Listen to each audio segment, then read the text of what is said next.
Welcome to the Ghostly Gallery Podcast, a place where we explore the world of horror and mystery in film, television, books, and in popular culture. Well, greetings, everybody. Welcome to the show. My name is Bruce Markson. Once again, I'm joined by co-host and producer Tracy Asteria. Tracy, what's the latest going on with you? Oh, my goodness. Well, first of all, Bruce, I want to say happy belated birthday to you. Thank It you. was your birthday yesterday as we record Yeah, this. So that would have been on January 30th was your birthday. So right. happy birthday. How did you make out for your birthday? Oh, very well, very well. My family's always very generous, either with gifts and or cash. This one leaning more toward the cash. But no, we had a very nice day. We went over to Sue's parents, had dinner there, had some Chinese food takeout, and had a nice time. So we enjoyed that. Now, I should mention that in terms of my age, I'm not going to give you a specific age, but I'll give you a range. I'm somewhere between 45 and 80, so somewhere Oh, in there. I love it. And That's you a can good try age to range. guess which might be the correct answer. One thing I do want to mention, though, a little more on a serious note, well, not serious, but non-joking note, and that is something you made me aware of this last week, and that's the international audience that we are developing here. This is our 125th episode, so it's a milestone of sorts. But you informed me that not only do we have listeners and followers in the United States and Canada, our locations respectively, Mhm. but also Australia, Germany, the UK, Japan, Mexico, Poland, Spain, the Netherlands, and Singapore. And I That's was right. just kind of stupefied by that, if that's the right word. Incredible that we are reaching into all these different countries. No, exactly. I think that is absolutely wonderful. And they're joining us like through Apple, Spotify, YouTube. They're joining us on all different types of platforms. So that's really cool to see, actually. Yeah, that is great to see, no doubt. And this program tonight will have somewhat of an international feel. Tracy, you're going to introduce our two guests that we have this evening. They are not from the United States, but they are from your neck of the woods. Tell us about them. Mhm. So tonight we're opening the door to a darker side of the Maritimes, the side where the fog hangs over the coastline, the forest feels a little bit too quiet, and the past never really lets go. Here in Nova Scotia, we grow up surrounded by stories that feel older than the land itself. They are whispers passed down through families, and some of them fade with time, but others refuse to be forgotten.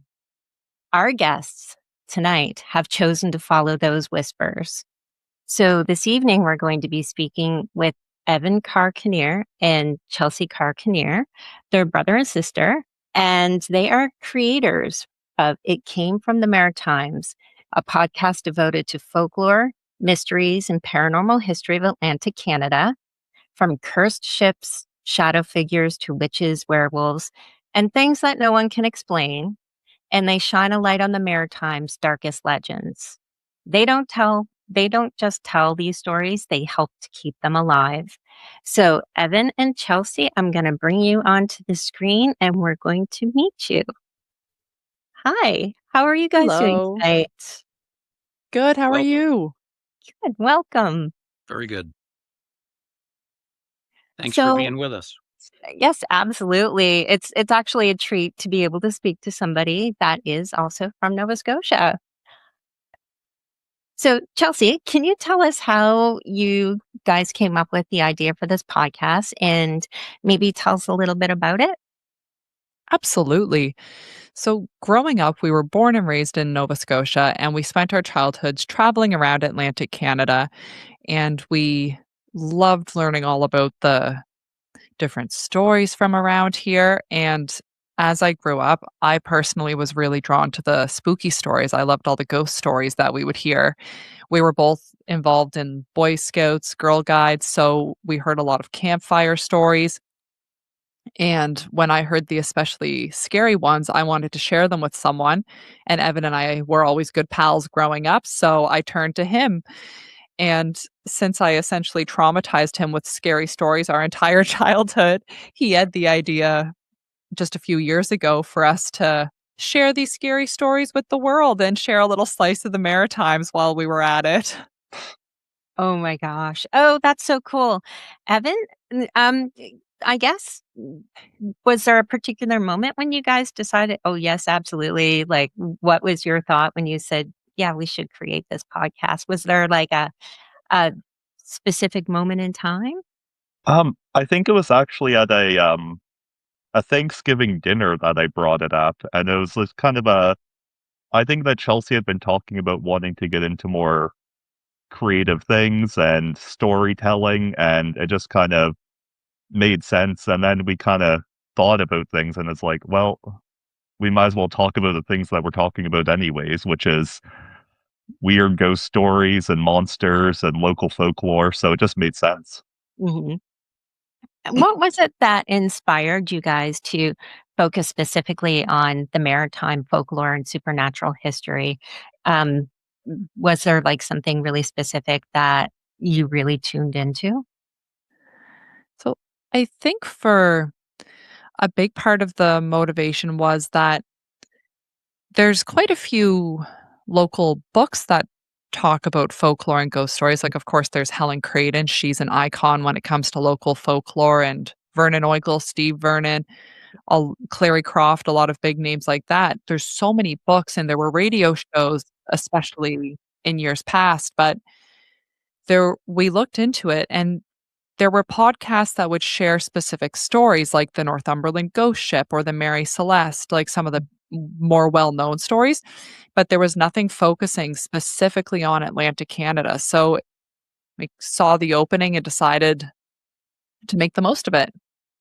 Oh, nice. Do you specify more of a particular piece of the Atlantic region? Like, do you prefer Nova Scotia, or do you also really focus on like PEI, Newfoundland, and New Brunswick? I find that we tend to prefer Nova Scotia just because that's where we're from. Hmm. Um, I'll be honest, like it's just a lot easier to find all the stories, and also where Helen Creighton and the other big names that Chelsea was talking about, a lot of people are from here, so they tend to they've kind of made it easier to find some of the stories for us as well, which is convenient. But I mean, honestly, there's some of them where you'll start looking around and there's a lot of different stories all over. I know Newfoundland's in particular, I've kind of stumbled into a little bit of a hole on some of those ones with a ton of different stories, be it kind of silly ones like a wild baloney being a living creature, or some of them fairies, or just a lot of things. Oh, interesting. Have either of you met Vernon Oigel or any of the other authors that you had mentioned? I'm really curious. So I got to briefly meet Steve Vernon 2 years ago there's an event that's taken place the last few years in Halifax called the Paranormal Symposium. Right. Yeah, so he was there, so I got to get a signed copy of one of his books and meet him in person, so that was very cool. Oh, nice. Oh, so cool. I've not had an opportunity to meet any of those authors yet, but I'll have to maybe go to that symposium. I think they usually hold it in October, so that would be kind of Yes. a cool event to go to. Oh, Oh, it's worth a visit. awesome. Thank you. Evan mentioned that your primary focus is Nova Scotia, but your show it came from the Maritimes. I'm terrible at geography, so I actually had to look this up. And according to Wikipedia, the Maritimes covers Nova Scotia, Prince Edward Island, I guess New Brunswick, and also Newfoundland. That is correct. Um, Do I have them all? so technically, the Maritimes doesn't include Newfoundland, but we've kind Okay. of jumbled it in with Atlantic Canada. So it's kind Yeah. of a misnomer, but we liked how it sounded better, I think. So we just kind of went with it. And all of these provinces are bordered by water, correct? Yeah, exactly. Okay. All right. Very good. Excellent. All right. That's the geography portion of the program. We'll start getting into the heart of the matter here. And we want to really delve into some of the stories and the legends that you have covered with your podcast. I want to get each of your opinions on this question. And what is the creepiest story that you have delved into? Let's start with Chelsea. Ooh, that's a good one.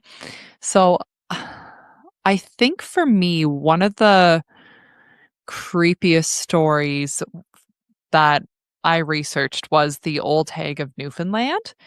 Now, sleep paralysis is something that affects folks worldwide, but it's, I believe, it's something like 60% of folks in Newfoundland have had at least one incidence of sleep paralysis involving this sleep paralysis demon.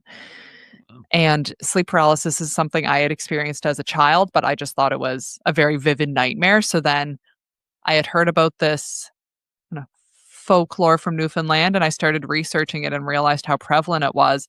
And just where it's one of those things we've all, or at least I'd say most of us in the world, have had a nightmare at some point. So the thought of the nightmare presence being in the room with us, I feel like it's something all of us could be scared of. Like, not all of us have seen a ghost or a UFO or a cryptid, but all of us have had something creepy happen at night. So it was just, it sunk under my skin. It was one that some of the stories that really, they sat with me. You know, I've seen a couple of movies about this old hag. And I guess part of the story is that the old hag like sits on your chest, makes it hard to breathe. So there's almost a physical aspect to it as well, right? There is. Yeah. Evan, how about you? What's the creepiest story that you've done research that you've investigated? I think for me it would be the Hidey-Hinder of Dagger Woods, or Dagger Woods Howler, or there's a bunch of different names. But it's this I mean there's a lot of different stories, but it's some sort of ghostly or monstrous being that the whole premise is it's always just out of view. It's always just in the corner of your eye, and you'll hear it like screeching or howling, and they will slowly get louder and louder as it's getting closer to you until eventually you stop hearing it because it's got you. And that one, I found it just really resonated with me. I was a pretty afraid child, and I remember we used to do a sports club which involved running through these trails in the woods. And I think Chelsea and I were probably some of the slowest runners there. Uh, so we would be after dark, or like it would be turning dark, and we'd be running through these trails in the woods. And there was this one part that was always kind of foggy, and I swear there was always something around me, and it just reminded me of that so much. That feeling of like there's something after me. I mean, it unfortunately didn't make me a faster runner, but Right. Yeah. So you didn't experience this Hidey-Hinder firsthand, but it was something like it. it's something. It felt like something It just felt relatable to a fear I've Yeah. had, so it just made sense to me, and it's just such a spooky feeling, of that feeling that something's watching you, that something's after you, but you can't see it. We're going to talk a little bit more about this entity from the Dagger Woods, but I do want to get into another one. And I just watched the program that you guys did on the Cape Breton Hairy Man, which I just love the name of that. Some have also called this the Capstick Bigfoot. And this is from Cape Breton, Nova Scotia. Tell us, if you will, about this one. Yeah, so this is it's basically a Bigfoot-like figure, and there's been some reports of it for over 100 years now. A lot of them, you can also link some to some indigenous stories, but they have some different names. But I'd say the biggest stories, there was a news feature of a man. It was Angus. I'm forgetting his last name right now, but he reported seeing this 8 foot tall, very hairy creature that would kind of follow him through the woods. And it was never really malicious in any way, but just kind of there. I know one of the features that always got me was he really focused in on how kind the eyes of the creature were, because he was just like enamored with it, kind of. But it would do things Mhm. like steal his food or do things like that, but seemed to do him favors back. Like one time his truck was stuck in the mud and he went to go get help down the road, and then when he got back it was pushed out and there were some big old footprints beside it and things like that. Mm. It's interesting that they call it the hairy man, not the hairy monster, not the hairy ape. They kind of emphasize that there is a human element here, I guess. And they really do. Like I was saying about the eyes, they seem to think that the eyes were very human because otherwise it was described as being kind of ape-like in appearance. Mhm. But it seemed to really focus in on like you could see it and you could almost see the soul coming through when you made eye contact. We Oh, recently wow. did a show with a gentleman named Ken Gerhard, who is one of the leading experts on cryptids. He has a regular television show that appears on a weekly basis. And he seems to believe there is something to the Bigfoot legend. I'm curious, Chelsea, what do you think? If I had to pin you down, yes or no, do you think this Bigfoot type character, this Cape Breton hairy man, exists? Oh, I think the Cape Breton Hairy Man absolutely could. I do a lot of solo hiking, so I have spent hours and hours in the woods, Hmm. and there's almost similar to what Evan said, there's always so much just out of sight. Like, for example, I've done like out and back trails, and on the way back, there's different like signs of animal scat or like a tree's fallen down. Like, there's so many things that could happen in the woods that I've been just minutes away from. So for me, I think it's absolutely possible that there is a creature that we just haven't quite identified or confirmed yet. I Mhm. absolutely think there could be something there. I think I was reading that more than 50% of Nova Scotia is wooded area. Is that true? Yes. Wow. That Yeah, sounds right. Yeah. Yeah. And So if over you half the time, you're possibly in the neighborhood of one of these. it's true. well, if you Yeah. look around the area of Capstick too, you'll find it's a pretty remote area there. You're not going to find a ton of people for a big part of the year. My goodness. It's a creepy experience. I've heard that legends a lot growing up, and, I've been to Cape Breton multiple times. I've never actually experienced it, but, I you're very brave, Chelsea, to be going out into the woods doing solo hiking. I can't even go to, like, the beach by myself anymore. I'm just, like, so afraid. Because you just never know what you're gonna find. Well, I will say I did a lot more solo hiking before we started the podcast last year. So That I can understand. Oh my goodness. So there's another really interesting story that we would like to chat about, and that is the story of Catherine McIntosh's grave.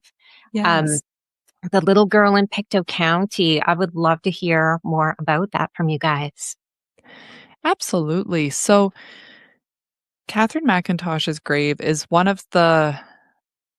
it's one of those stories that it's heartbreaking and heartwarming at the same time, and I'll explain what I mean by that, because essentially this young girl passed away back in the 1800s, and it's quite a sad story because she was buried on the family farm, but as it so often happens, folks had to move, and this her gravestone and gravesite Mhm. ended up being left behind, and over time, the surrounding property crumbled, there was nothing left, but the community felt so bad for this young girl who had lost her life, whose family had to leave the area, that the community banded together to maintain the gravestone. Mhm.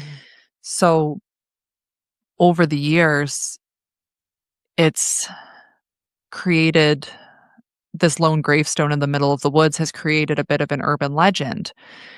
So the legend states that if you go to visit Catherine McIntosh's grave, which is off a long dirt road in Pictou County, if you go to visit it, you need to bring a toy to leave for her, or else she'll follow you home.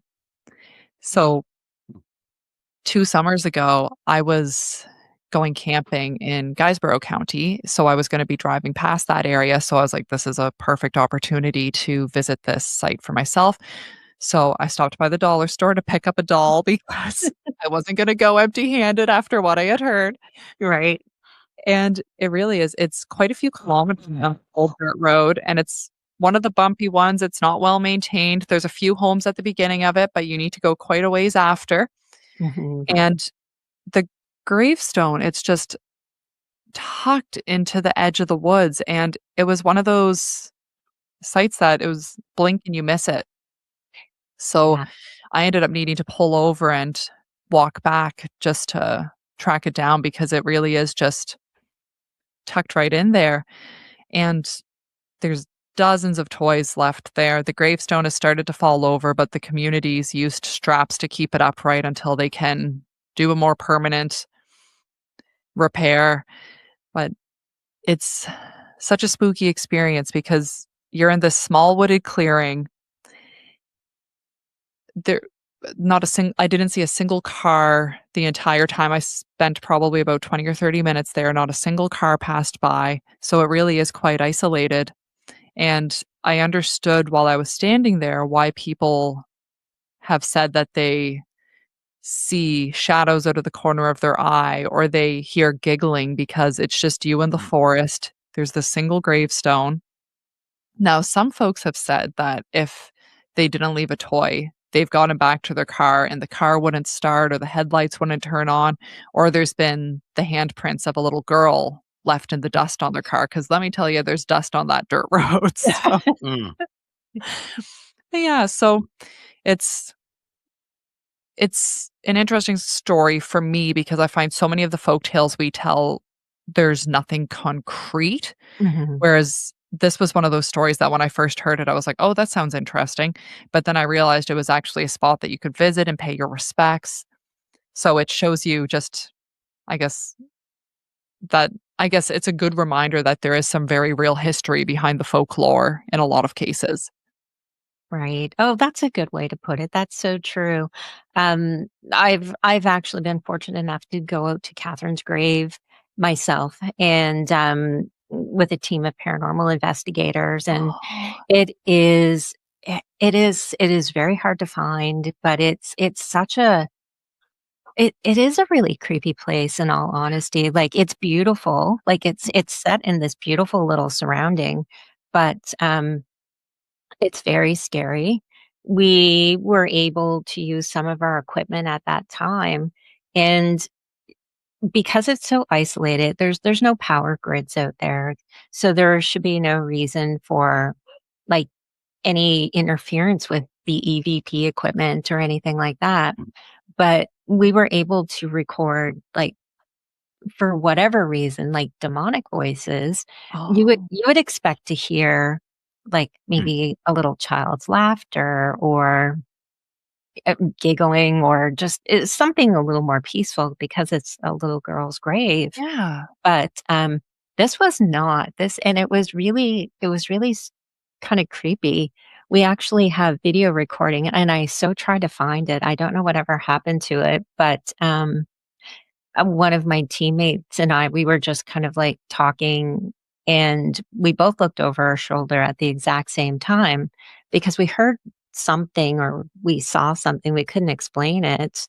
And another time, like as we were talking, all of those little toys that sometimes they have sitting around the grave, one just like it, this sounds absolutely ridiculous, but it flew off the headstone Oh my and goodness. hit the Mm. ground, and we have it on tape, which was the interesting thing, but, um, I've heard the stories about the handprints on the dust and, on the car and following the home, so I definitely brought toys and little cards just to make sure. I didn't wanna carry that home with me. Hmm.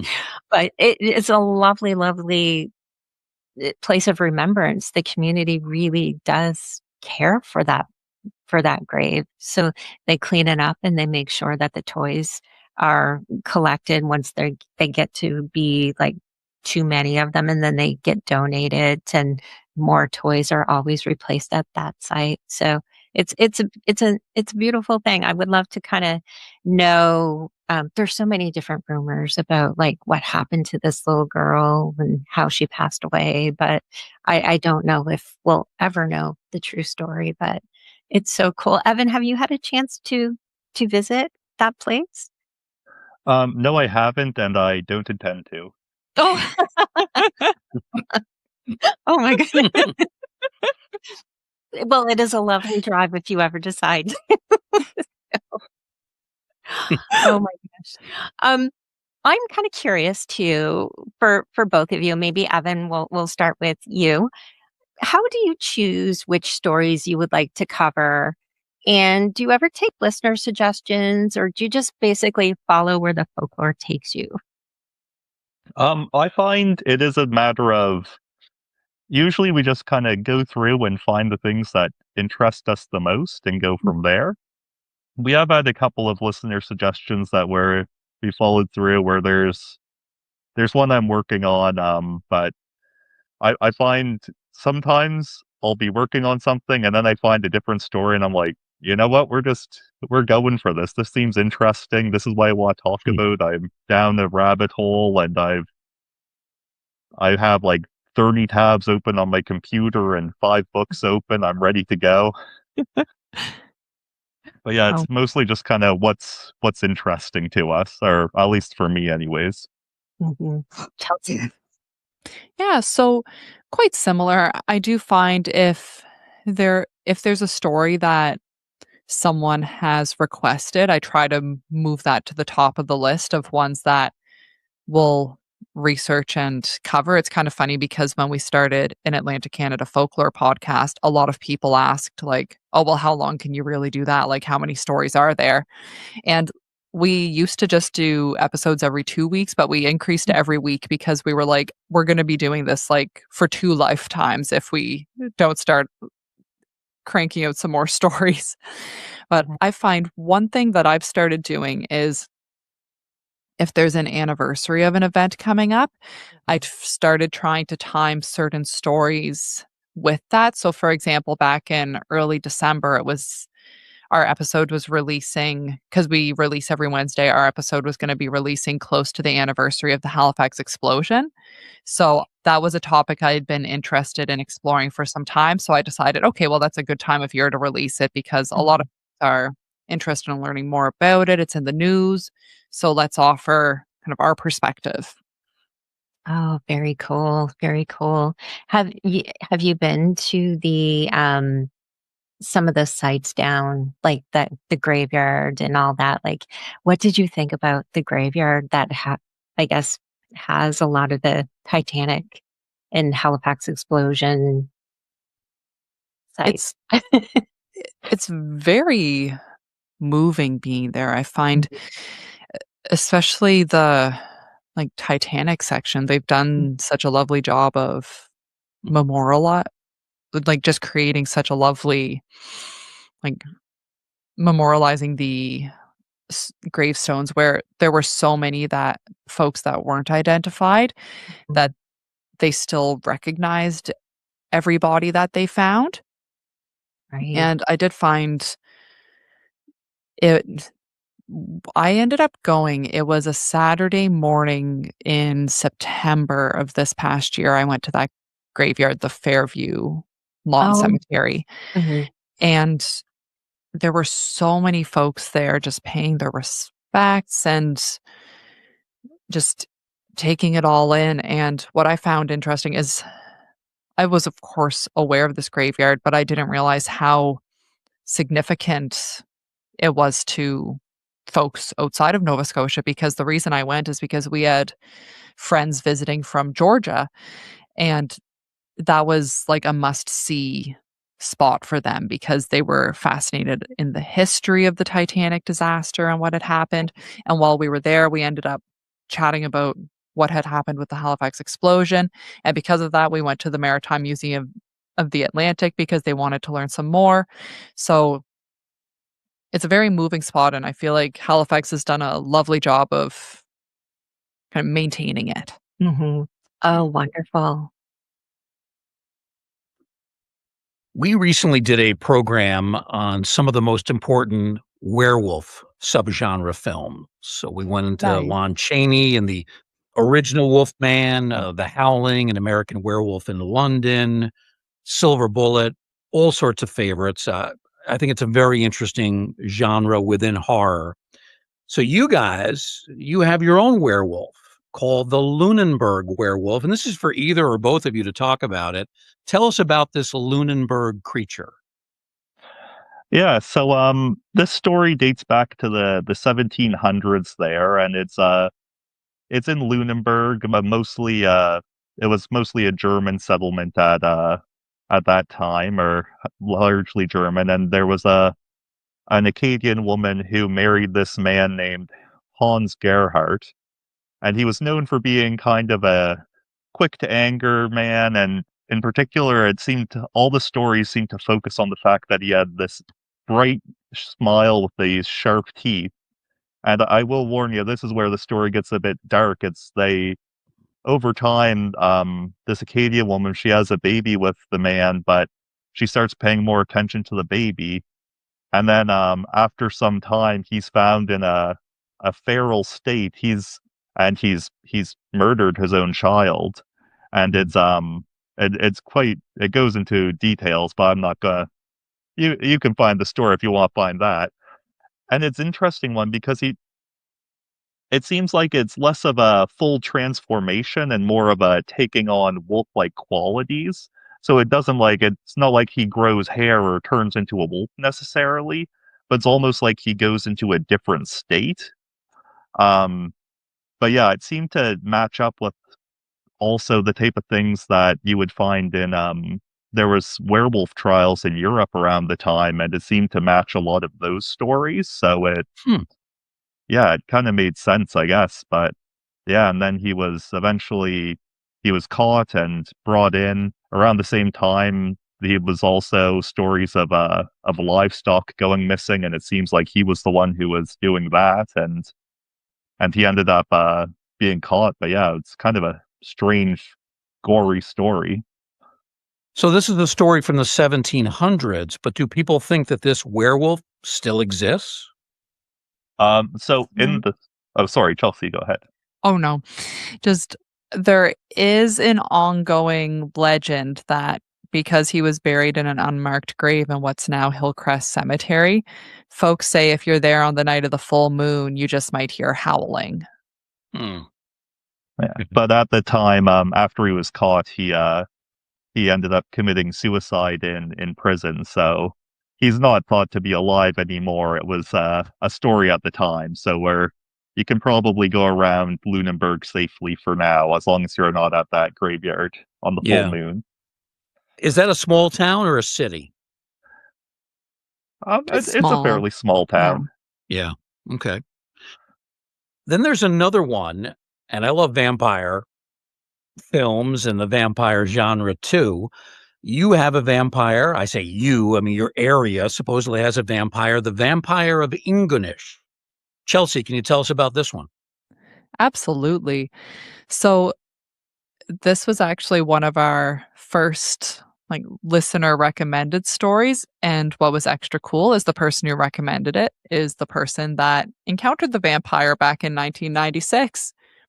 So this man Doug, and he actually works for a paranormal investigation team in Cape Breton, haunts from the Cape. He was working at the Celtic Lodge, and he and his friends and girlfriend kept encountering this strange figure. And at first, like they were out late one night walking home, and there was essentially this tall goth standing in the graveyard. So, some people have like quirky places they like to hang out, but all of a sudden a fog started rolling out from under his feet towards them in the street. So, needless to say, they hustled back to the lodge where they were staying. And then there were other folks in the community that started mentioning that they had picked up this hitchhiker and he was really oddly dressed. He was wearing a cloak, really dark clothes, and they chat with him, and all of a sudden he'd go missing. It was like he had just vanished out of the back seat of their car. Mm. And then the last time he was spotted it was the night before a huge storm. So Doug and his girlfriend were sitting on the cliffs behind the Celtic Lodge, just watching the storm swells, the waves before it got too unsafe to be outside. And they saw this man. He was standing right on the cliff ledge, but quite a ways below. So he would have had to rappel down, and there was no equipment there. So they had zero clue how he had gotten there. And all of a sudden, a big gust of wind came by, and they noticed that the man was standing there, but his cloak wasn't moving, which would have been impossible in those stormy conditions. And Mm. Doug and his girlfriend looked at each other, looked back, and he was gone. Now, at first they were concerned that maybe had he jumped, something like that, but there was no evidence, no bodies ever turned up, nothing like that. So it really was as if he had vanished. Yeah. Wow. So they did. They started, as much as there was no evidence of bloodshed, they did start calling him the Vampire of Ingonish just because of his unique appearance, his mysterious qualities, and the fact that he was only ever seen at night. Right. Yeah. And I guess in modern day culture, not that many people go around with a cloak. I mean, that's not the fashion of today. Yeah. Not too often. I feel like especially in Cape Breton, it's like maybe in the big cities you might see it. But Right. Yeah. Interesting. Oh my goodness, that's fascinating. I've actually never heard that stories. I'll have to look more into that. That's actually pretty cool. Very, very cool. So I'm now really curious. You guys are really excellent storytellers. Is that did that just develop through doing this podcast, or have you guys always been really good storytellers, or just the more you do it, the better you get? Because you guys are really, really excellent at what you do. thank you so much. That's so kind. Yeah, I think for me, I've always loved, I was the friend at a sleepover always telling my friends scary stories. So I always did love storytelling. Both of us ended up studying sciences in university. Mm. So it's something that I loved writing stories when I was growing up, but I just got away from it over time. But I do find it's been just so much fun getting into it more and more as we do this podcast. And I do find I feel more and more confident each time we do an episode, and yeah, just chatting about all this. Yeah. Oh, nice. How about you, Evan? I'd say I've always been one who appreciated stories. I know growing up, Chelsea and and I'd say Chelsea more now, but we're both avid readers. But I'd say I'll give some credit to my father. He used to make up a lot of random stories when we were younger. And I know one of the things which I think I insisted on that he didn't actually care for that much was making up monsters that would explain how everyday things happen, be it monsters that come and paint the lines on the road at night, or change out the light bulbs and street lights. So I mean, there we might have just discovered the origins of the podcast there, actually.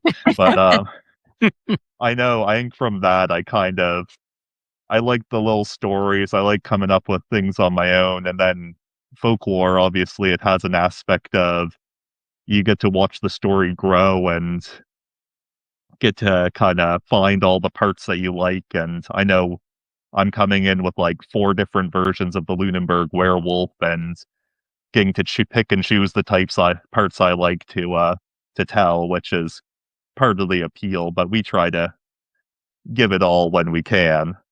But yeah, I'd say I like telling stories, but I don't think I was as much of a storyteller as Chelsea. Oh my goodness. Oh, that's excellent. And I'm kinda curious as well, with all of, I guess, the history of the Maritimes and just everything that has been going on in the Maritimes, do you and I guess maybe I'll start with you, Evan, but do you feel a responsibility to help preserve maritime folklore before it kind of fades away with new generations as they kinda come around? I'd say yes, but I'll also say that there is a very strong folklore tradition in Nova Scotia where I think if we weren't here, people would still be doing it either way. I know Helen Creighton's name is still holding strong, and she has a whole foundation behind her. But Mhm. I do like to think that there's a lot of people who come up to us and say like, "Oh, I never knew that story," and that's always nice to hear. It's kind of like, "Oh yeah, that's set in like 2 kilometers down the road, but I didn't know about that." So I think it's nice to know that we're spreading the stories where we are. Oh, Chelsea? Yes, one fun thing we've done that I'll credit our friends from Musquodoboit Harbor, the Witches of Saltwater Marsh. They invited us to one of their artisan markets when we started the podcast because they had started listening, and they invited us to set up a table because they had some friends that had some of their own spooky encounters to share. Mhm. So I do find that's been one fun thing, just following in that important legacy of Helen Creighton and collecting some stories that might not have been shared otherwise. I find when we set up at these we've done quite a few of the markets now, Okay. and Evan created a sign that was just meant to be kind of a conversation piece because we're not there selling stuff, we're just 2 folks sitting at a table, Mhm. and Evan created a sign that said, "Tell us your ghost stories," and what I love is, like, some people just walk past, they have 0 interest, which is fine, not for everyone, but it's I'd say, like, I don't know, most people at these markets, they'll walk by and they're like, "Huh, tell us your ghost stories." I don't have one, but, well, when I was a kid growing up in Yarmouth, I saw a gargoyle that came to life in my neighbor's backyard. So or it's like when I was a kid growing up in Cape Breton, I woke up after I was staying at my aunt's house, and there was a ghost of a young boy standing at the foot of my bed. So, we end up hearing all these stories, and it makes you realize that a lot of people have their own little ghost stories or folk tales that Mhm. they might not have ever mentioned if they hadn't been given that opportunity. So it Oh, I has been find fun. I find there's another version of that where it's either kind of like a ghost stories, eh, and kind of like sly, but then the other version is someone who will come up and say, "Oh wait, I know someone," and then they'll pull over their aunt or someone, and they're like, "Tell them the story," and then like this poor person's aunt is reluctantly telling us about a ghost that they've experienced, and but I find there are a lot of people who have stories, or we get a lot of secondhand stories too, and it's quite interesting. oh, wow. So would you guys ever consider, I know with the symposium that does go on in October, would you guys ever be guests? Like, have you ever thought about requesting to be a guest, or have they requested you to come on and kind of talk about the paranormal? So I know the same organizers of that event threw a paranormal event in Cape Breton 2 Mhm. Octobers ago, and we were invited. Unfortunately, we had already committed to another a Halloween event that weekend, so we Mhm. weren't able to make it. But I'd absolutely be open to doing something like that in the future. It's one of those things that I find sometimes I almost get imposter syndrome because it's not like like I don't have a degree in history or folklore or anything like that. It's just I grew up learning and loving these stories, and now I wanna share them with other folks, and I find the podcast is a great way to do it because we're reaching a demographic that I don't think, like, some of the more traditional books would. Right. So sometimes I get imposter syndrome because I'm like, I don't have any formal education in this, but I do love it, and I feel like at this point, we've done just so much research into these stories, and we're just trying to keep it alive in our own way, so I would definitely be interested in something like that. Oh, wonderful. I think you guys would be excellent to do that and would draw a huge audience. I Thank mean, you. you do not have to be, a scientific degree with that stuff. I think it's the interest and the fascination and just the desire to kind of like spread the love of the maritime folklore stories. Yeah. Thank you, and I do find one Yeah. thing we try to do is to, I guess, put our own spin on it, is share the folk tales, but also look into, like, the history of the area at the time and try to share, I don't maybe, like, the rationale behind some of the superstitions we talk about, things like that. So, we do put just where we're both kinda analytically minded, we try to put our own spin on it that way. Mhm. Yeah, I couldn't agree more. It sometimes bothers me. There's so much emphasis on, collegiate training or school training as opposed to real life experience. And I'm not saying that the first part is not important, but to me, the second is more important. And getting your feet wet in an area by actually doing the research on your own, going to these locations. You mentioned Catherine McIntosh's grave earlier. Being there yourself, there's nothing. There's nothing that beats that. And I see it in the museum world. I work at the National Baseball Hall of Fame and Museum. I don't have a museum studies degree, but I guess I have a baseball degree, if you will, because I've been a baseball fan for a long time. And I'm also a fan of this kind of stuff that we're talking about now. Another story, guys, that I'd like to bring up is something called the Curse of the Mary Celeste.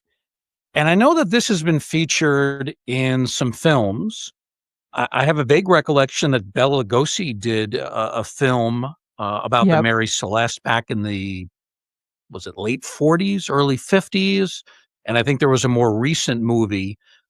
Tell us about this story, which involves a ship that was built in Nova Scotia, and then the crew suddenly vanished, never appeared again.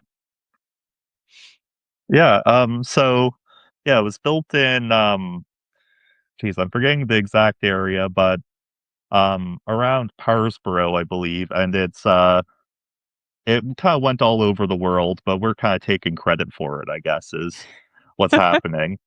And it seemed to be cursed from the start.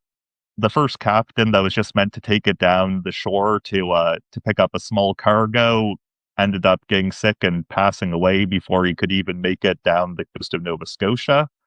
And it seemed like there was a lot of little incidents like that.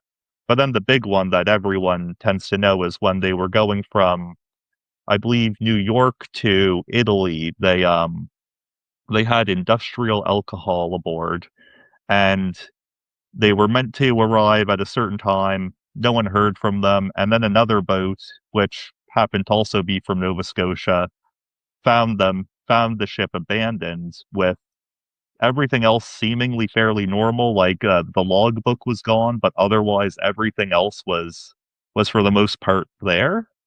And the captain and also his wife and daughter were on the boat along with a small crew. And there's a lot of different explanations. Some of them are more fantastical, that aliens came and abducted them, that there were monsters that came. Some of them that there was mutiny, that there were pirates, but there's no real explanation and no one ever found them. The best explanation that I could find was that there were some problems with the ship, that they took on a little bit of water, and then apparently the alcohol barrels could spontaneously explode. So I think Mm. that they might have just got spooked and abandoned ship, but it still doesn't fully explain everything. But yeah, it was kind of an interesting story, and I know there's a lot of different variations. I think there was one of the early stories from Sir Arthur Conan Doyle, even of Sherlock Holmes fame, was about the boat. Hmm. How about you, Chelsea? Any thoughts on the Mary Celeste story? It's one of my favorite stories because I feel like it's just such a classic unsolved mystery, and it's one of those tales that it's just so well known worldwide. Even just a few days ago, I was reading a collection of Japanese horror stories by the author who wrote The Ring. And in one of his short stories, it's about a ghost ship that gets found and no one's on board. And they compare it to the Mary Celeste. So I just love the reach that this story has. It shows the power of a good mystery and how it can connect folks across different cultures and countries, and I find it's one of those ones that, like, man, what I wouldn't give to know what actually happened on board that ship, because there's just the possibilities are endless, but I love a good ghost ship story. Does that ship still exist in some form, or was it destroyed? Do we know its fate? Yeah, so it was ended up they brought it in for a I forget the exact word, but the boat that found it brought it in and tried to claim a finder's fee, and then there was a prolonged legal battle. And there's actually, like, if you want to go back, there is surprisingly in-depth details about this legal battle around it. But it was later sold, and eventually it was wrecked, I believe, somewheres in the Caribbean in an insurance fraud scam. Really? And then they were caught out, and then even after it sank, the people the last captain who attempted the scam for the insurance fraud ended up dying like a month later. So the curse kind of lived on even after the boat. Wow. Another story, and you'd mentioned this briefly, Evan. That's the story Dagger Woods, the Hidey-Hinder entity. Talk a little bit about the Dagger Woods. It's spelled Dagger, so on paper it looks like it would be dagger, but it's pronounced Dagger. Tell us about these woods. Yeah, so it's in an area near Antigonish, in Nova Scotia, which is, oddly enough, and I'm sure Chelsea could talk more about this, is an area that seems to just be a localized spot for a lot of our folklore stories. Mhm. But with that, there's some different things that have been happening that have been there's some different stories that have been found there. Some of them just things that are strange, like floating barrels, like just floating up in the air, and fire and things appearing. But the Hidey-Hinder is kind of the more concrete monster ghost story of the area that it has a little bit more of a flair to it than just saying, oh, there were some floating barrels around there one time. Yeah, like And a you've been there, lot of Chelsea? I haven't been personally, but I know a lot of locals from the Antigonish area won't go to Dagger Woods, or they'll avoid driving through it if they Hmm. can. Really? Oh, no. There's a stigma, or people are frightened of it? There is. There was someone we spoke to at one of these like market events we did collecting stories that compared Antigonish to like the Bermuda Triangle, just because it's such a nexus of mysterious events and curiosities, and it's supposed to be the site of a fairy hill, and there's been poltergeist activity there. There's just a lot of paranormal activity. I mean, if I can convince Evan to go with me, I gladly would, but I feel like Catherine McIntosh's grave I'll go to alone, but Dagger Woods, I'd want a little backup. You know Really? what? I I'll go know. to Dagger Woods. Perfect. Okay. Now this You'll have to share an Hidey-Hinder, update. Sorry. that's all right. This Hidey-Hinder entity, some people tie it to an actual murderer in the 1700s. Tell us about that. Yeah, so there's a couple of theories of what this creature, being, whatever it is, and there's a story of a man who murdered his family with a pearl-handled dagger, and it said that it could be either that turned him into some sort of monster, or he was turned into a monster and that's why he did this, or that it's his spirit that's still haunting the area as a sort of retribution or punishment for this. There's some other theories that it could be something else. One of the other things is that people will call it the Beach Hill Bakken, which is a type of Scottish hobgoblin, or kind of like, it seems to be used in Nova Scotia more as a stand-in for a boogeyman type creature, just that will kind of just big, mysterious, it's trying to get you type of creature. And they think that came over with some immigrants from Scotland over time. Oh, wow. Oh, that is so cool. I've never been to Dagger Woods. It kind of freaks me out just a little bit too much, at Yeah. least for now. Um, Another topic we wanted to touch on too, and this is for either of you. We just wanted to talk about forerunners a little bit. Like, can you tell us what is a forerunner, and I guess your thoughts on them? Yeah, so a forerunner is essentially a form of premonition. It's meant to be an omen, typically of something foreboding to come, typically death. So some of the most common forerunners would be hearing 3 knocks with no human cause, or another common one in the Maritimes at least is if a calendar falls, it's supposed to be a sign of an imminent death. So one thing I have noticed at these markets we've gone to is most of the stories we've collected are folks who have experienced forerunners. So, for example, people will tell us that they saw their father walk by their window, even though their father lived in a different part of the province, and they found out the next day he had passed away that night. So, different experiences similar to that, or they'll get a phone call and they pick up and it's a beloved relative, but then they get a call a few minutes later and it's someone saying the relative had died an hour ago. Oh, wow. So, yeah,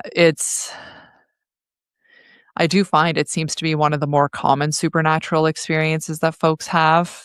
Like, Mhm. even if someone doesn't believe in ghosts per se, they believe in these premonitions. Right. Yeah. And some of them will be a bit more mild than seeing the person. For example, sometimes it's a thing of like, oh, I found like the a necklace that my mother gifted me on my 16th birthday or something, and then like 2 minutes later I got a phone call that she had passed away. Like, sometimes it's Mhm. not exactly a thing like that.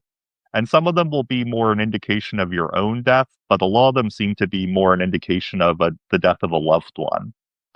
Mhm. Oh, oh, wow. I've heard, like, uh, just I guess from growing up in Nova Scotia, forerunners they definitely play a huge role in I find, and this might sound terrible, but a lot of the older folks, they share a lot of these forerunners, and they absolutely swear by them. I know my grandmother, on my mother's side, she would swear, she would have a whole list of, I heard the 3 knocks and this happened, and I just remember the stories growing up from just hearing different things that she's experienced, and I have found that, with a lot of the older folks for sure. Mhm. Absolutely. Um, A Now, movie that comes to mind is Candyman. oh my goodness. Yeah. Yeah. Looking into the mirror and saying the Candyman's name was it 5 times in a row. I guess that's Forerunner, right? Although you can control it, you don't have to, you don't you shouldn't say it. You shouldn't look in the mirror and say that word 5 times, but it's sort of like what you're saying. It is, right? Similar Yeah. themes. Yeah. That's a very scary story, Bruce. Yes. I will never say Candyman 5 times, No. ever. Never, never. Well, speaking of unexplained, and Evan, let's start with you. Have you had any personal experiences with the unexplained that maybe you haven't shared on the show? Um, so I have one. It's more of a tangential through my wife. But one day we were at this antique store that's not far from us, and it's in an old barn, and it's kind of a strange layout. Everything's kind of jumbled around, narrow passageways, so tough to get around. But there was this one painting that I saw, and it was of a young girl, and it had these big kind of haunting eyes, and it reminded me a little if you've seen like the movie Big Eyes, like almost that style. But I remember thinking like, oh, I should send a picture to Chelsea, and then I thought I cannot take a picture of this because there's like a something will follow me from it. But then as we were going around, like I was just kind of looking at a table of stuff like a little down the way. But Allie, who's my wife, kept on walking by this area where the painting was, and every time she would say, "Oh, excuse me," and at first I thought she was being kind of like the clumsy but like overly polite maritime, or like saying "excuse me" for bumping into a table or something. And after the third time, I was like, "Allie, who are you talking to?" And she's like, "I'm talking to the lady who's there." And I'm like, "What lady?" And she's like, "The blonde woman over there. She's standing at the edge," and like I just keep on almost running into her. And I look like we were in an empty building, no one there. Hmm. Like the owner maybe was out front, but like no one was there. And it was just every time she passed by this one painting, and the painting was of a blonde young girl, and she described a blonde woman who was there in the exact same spot right in front of it. So it's kind of like not a super interesting or haunting story, but more of just like oh, this is weird. I have chills, so I don't know what you're Me saying too. about it not being haunting. As you were talking, I was like, "Ooh." Right, like, I've heard this before, and I'm still freaked out by it. Oh my gosh, that would be kind of spooky. What about you, Chelsea? Have you experienced anything like that? Yeah, so I mentioned earlier that when I was a kid, I had had some experiences with sleep paralysis. Now, when I was a kid, I would wake up and be unable to move, but I would just see a shadow standing at the end of my bed. And it was actually just last week, I texted Evan in the morning and I told him, "It happened again." So I was lying in bed and just it's been a stressful month, just a lot on the go, and I've been having some nightmares, but, like, not uncommon for me, but Mhm. I was lying in bed, and it was 1 in the morning. I wake up, and I could hear it was like the pitter-patter of little feet, like, it sounded like a small child was running around my house. Now, I do have 2 cats, so at first, I assumed, maybe they have the midnight zoomies. Then I heard it come into my room, the footsteps, and all of a sudden, I'm lying there, and it felt like something had jumped onto my chest, and nothing was there. Couldn't see a thing, but I physically could not move. I was lying there with my eyes wide open, and I just felt this, like, unbearable crushing pressure on my chest, and I was trying to say something because I assumed it was just a very vivid nightmare, so I was like, "If I can wake my husband up, then, Mhm. like, he can talk me out of this, he can calm me down." But I was lying there for it might have only been seconds, but it felt like minutes, and then finally, the pressure released. I heard footsteps pitter-patter out of the bedroom, and then I could move. Needless to say, I did not fall back asleep that night. I went downstairs, put on the happiest movie I could find on Netflix right away. Oh my gosh, that would be so scary though. I've never had an experience like that, but I've known people to have those kinds of experiences, and just hearing those stories, it just sends shivers down my spine because it's a real thing. Like it's a real thing that it happen for sure. Oh, absolutely. Now, this is kind of like a funner question. Um, and tell people start with you. If you had unlimited time, unlimited resources, and the world was your oyster, what story would you love to investigate? So for me, one story I would love to investigate if I had the money, I could hire a crew. I would want to explore the tunnels underneath the city of Halifax. So I did an episode on the secret tunnels of Halifax last year, and there are confirmed tunnels leading from the Halifax Citadel going downhill towards the harbor, but Mhm. that's where they stop. And these tunnels have just been found accidentally during construction projects or building renovations.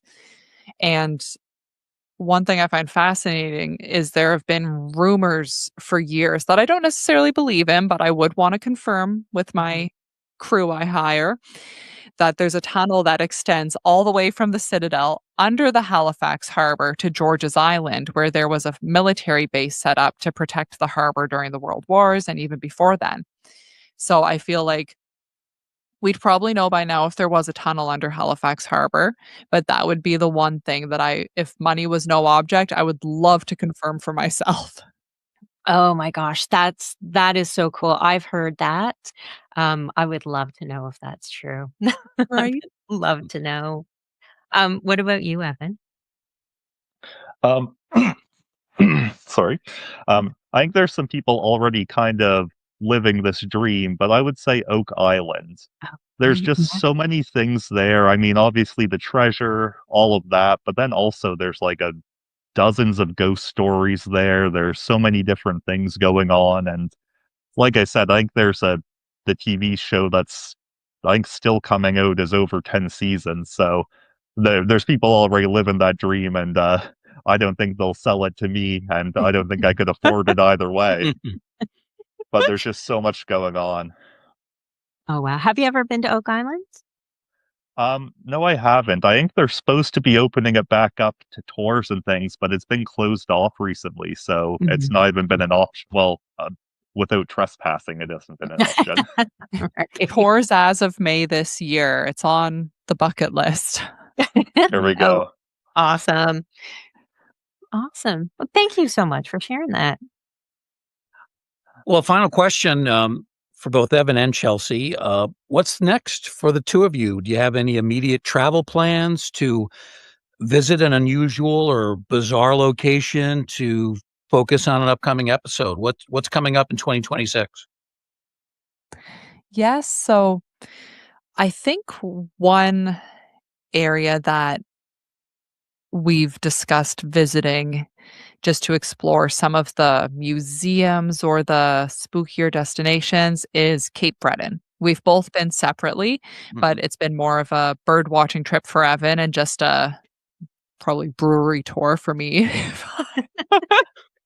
But there's certain things like there's the ghost town of Broaden, so I might have mispronounced that, near Sydney area. There's the Fortress Louisbourg, which is supposed to be incredibly haunted, and then not to mention all the different spots and sites along the Cabot Trail. So I do think that's an area we'd love to focus on in the future. Yeah. Oh, nice. And you're on board with that, Evan? Yeah, I mean, I'd say I think we have a couple more snowstorms in the season, so probably not going to happen until things lighten up a bit. But I'm looking forward to going wherever we can. And yeah, Cape Breton. I mean, Mhm. if you want to find a place where people will tell you some stories, you can count on a Cape Bretoner. So I'm sure we can definitely expand our repertoire up there. Absolutely. Very good. Evan and Chelsea's show is called It Came from the Maritimes. You can find it several locations. It is on YouTube, and you can join up their YouTube channel for It Came from the Maritimes. You can also listen to the podcast, and they are on Apple and Spotify, and those are two locations for our show as well. And what other ways, guys, can people kind of connect with you and learn more about your show and find out how to become fans of you?